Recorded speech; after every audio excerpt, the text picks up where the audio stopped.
Good morning, everyone. We're Team 2 from Batch 1, also known as Aporkalypse. This is Lauren, I'm Matt, Christy, and Chris, and we're ready to immerse you in the world of the Aporkalypse.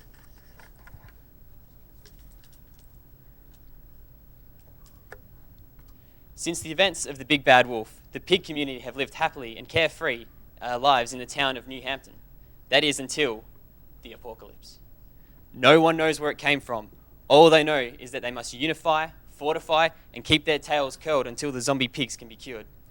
Teaming up with 3 friends, you must create a tower from the post-apocalyptic wreckage to keep the pigs safe from the zombie attack. But beware, the zombies are coming for your bacon and will relentlessly shake the tower. Swining won't help. Just hope your tower is strong enough to withstand the shaken bacon. So that's just a bit of background on the story of our toy.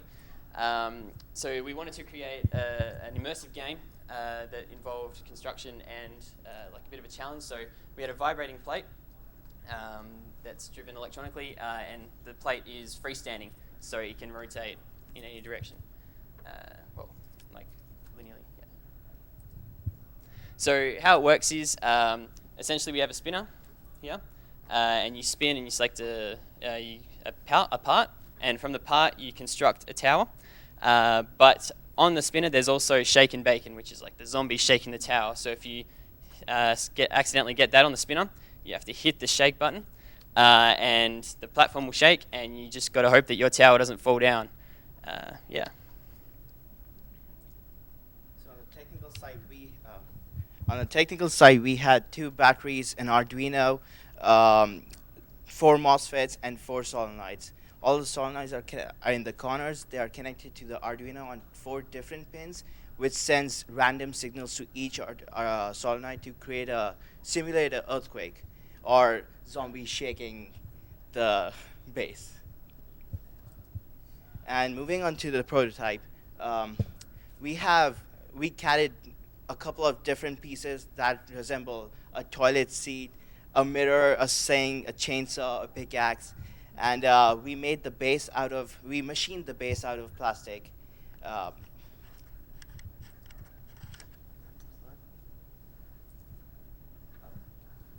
Sorry. So this is actually our build assembly. As you can see, there's a lot of parts there that are just jumbled up together. This is what we got printed out. And it's a 14.96 cubic inch volume, and we were allowed 15 cubic inch volume. So we just stuffed it up.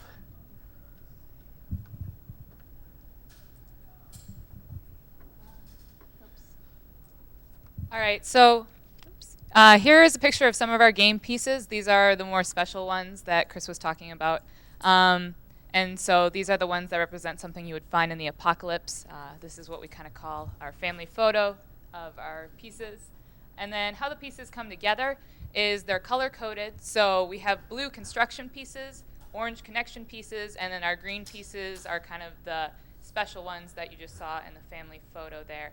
And then, like Matt mentioned earlier, you spin the spinner and you hope that you get something that you can use to build a sturdy structure to survive the apocalypse. So this is a video of one of the first times we got the toy to work.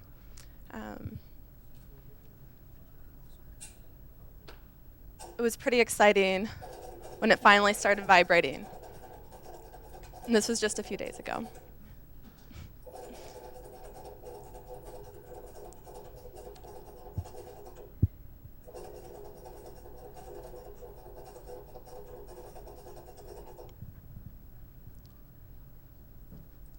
And this next video is one of our CAD simulation. You can see as the base shakes, the sink will fall off. And that kind of represents what's supposed to happen with our toy when we play. And so this is our final design. Does anybody have any questions? I would like to comment. We will present our model later because I think we're short on time now. But just so everyone knows, this actually does work. So yeah, questions? So I like the theme of the apocalypse. Where did the pork inspiration come from? Well, we were sitting around at a cafe one day, and we thought, yeah, the apocalypse is cool. It's pretty in these days. And we think, but how can we make it different? And then we all just thought of Three Little Pigs with their houses getting blown down by the big bad wolf. And so we thought, well, it's like a tower. It can be shaken down by the zombies. So that's where our inspiration came from. So is that little costume going to be included in the set, and the loser of the game previously needs to wear the green one? Well, actually, I'm the zombie. That's actually a good question. If we have a Kickstarter program, we can have the special people, the guys who fund our project, we can give them the costume. Any other questions? All right. Thank you.